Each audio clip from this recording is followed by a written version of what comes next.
Nosferatu The Vampyre is the most underrated horror movie of all time. It is the remake of F.W. Murnau's Nosferatu, which was a Dracula movie, one of the oldest surviving Dracula movies, and is directed by Werner Herzog, and it is one of his lineup of feature-length films, because he's mostly known for a lot of documentaries, and so you'll see a lot of clips, and they are in German language because they took two shots, one in German and one in English for the English-speaking audiences, and it was released in France and Germany in January, but it got released in the United States in October. So I'm celebrating one of the best Werner Herzog movies. This is one of his films with Klaus Kinski, who's one of the best interpretations of Dracula.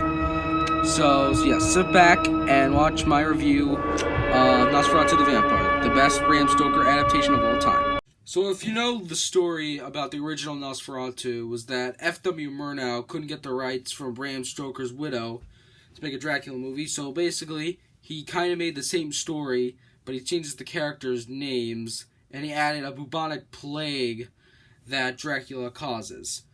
And so in this movie, Herzog does call Dracula, and he was called, and in the original it was Orlok, but if you do go on some cuts, it is Dracula in some cuts. Maybe in the German cut it is still Orlok, but they do change it. So, this is probably another underrated horror remake. A lot of people praise The Fly and The Thing. So this came out. This came out in the 70s, not when horror remakes were getting popular.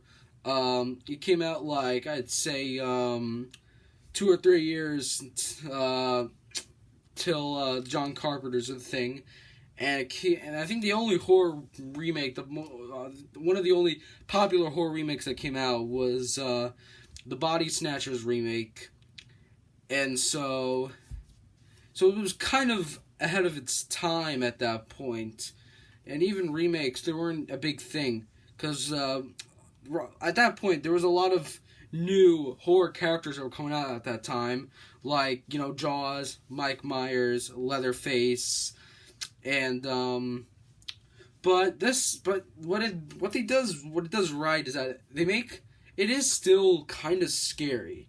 So I'll just say this: the original Nosferatu is sometimes corny in a way.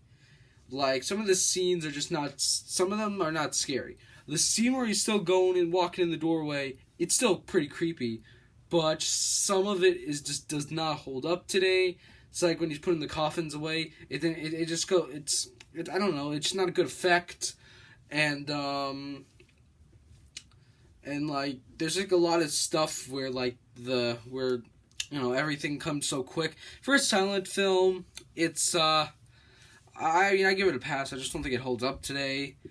And I'm not like against silent films. I mean, like, they didn't have the technology to make talkies, but and I could see someone not wanting to watch a silent film, but I mean, like, I think it is just insane if you don't want to watch a black and white film, but it kind of makes sense for silent films, because silent films, well, you don't really know that much about the story, because like, because you're used to hearing the characters talk in a movie, and in this, like, it's kind of like you're reading a book in a way, because there's always like words, like a little letterbox in it that they would show.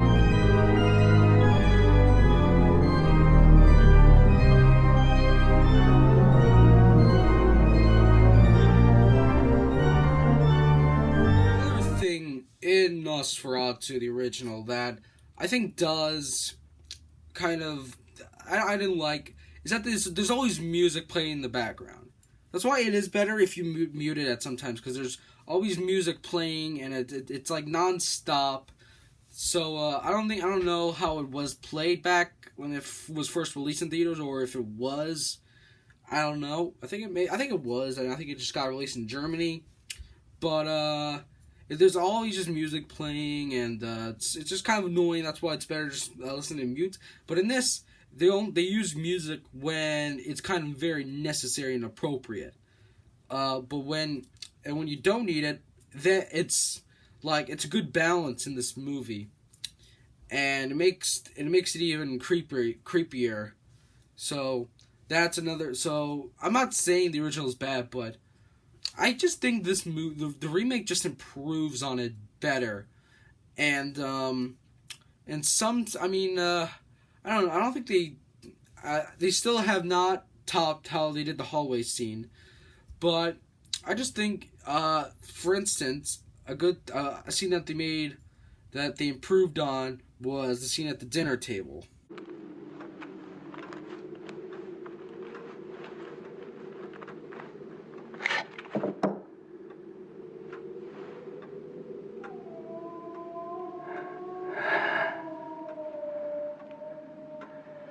Das Messer könnte verunreinigt sein. Sie können sich eine Blutvergiftung holen. Bitte lassen Sie mich. Das ist das älteste Heilmittel der Welt. Ach, das ist nichts. Das ist nicht der Rede wert.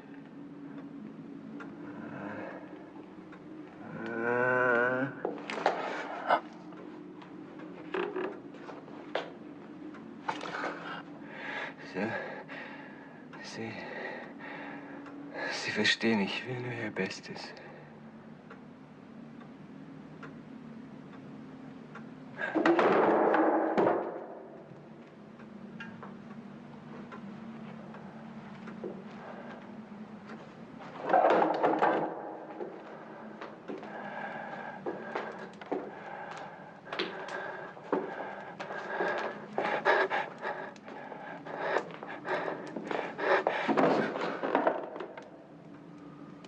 And another one that they did improve is when, so basically, the town that Jonathan Archer lives in, there's a plague, and everyone gets infected by it.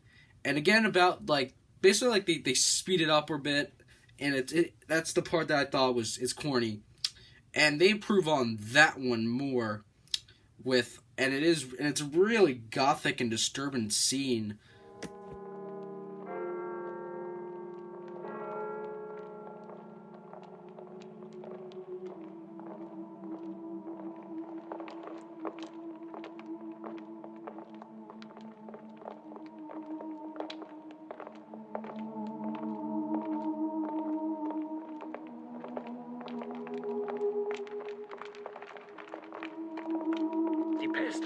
Die Pest! Was wollen Sie hier? Ich muss zum Rat der Stadt. Der hat sich aufgelöst, den gibt es nicht mehr. Dann muss ich zum Bürgermeister. Der ist tot. Gehen Sie auf schnellstem Weg nach Hause. Ich kenne die Ursache von all diesem Unheil. Ich kenne die Ursache von all diesem Unheil. Warum hören Sie denn nicht auf mich? Ich kenne die Ursache.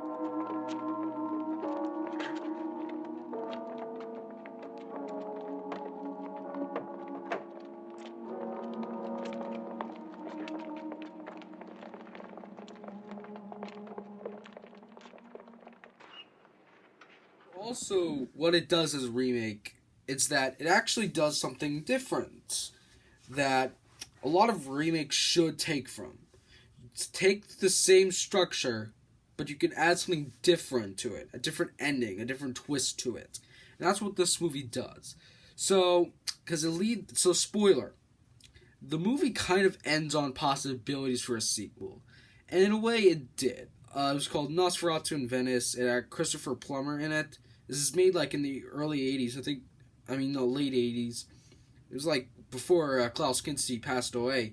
And even also Jonathan Harker, Bruno Ganz, who's also great in this movie. He also just passed away recently this February.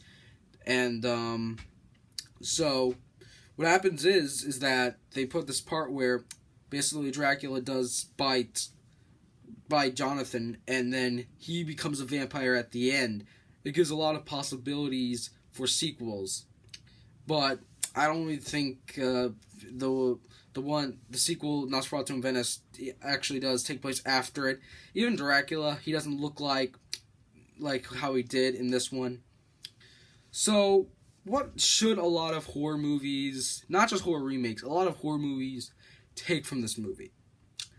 Actually have suspense and mystery to it.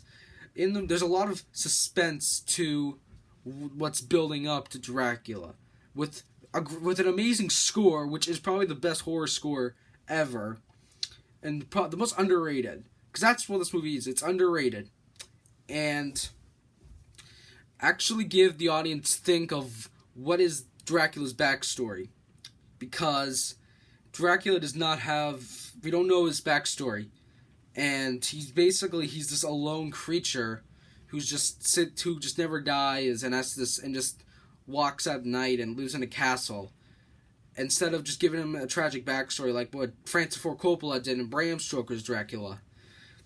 And this is also a great line that Roger Ebert and Siskel Ebert,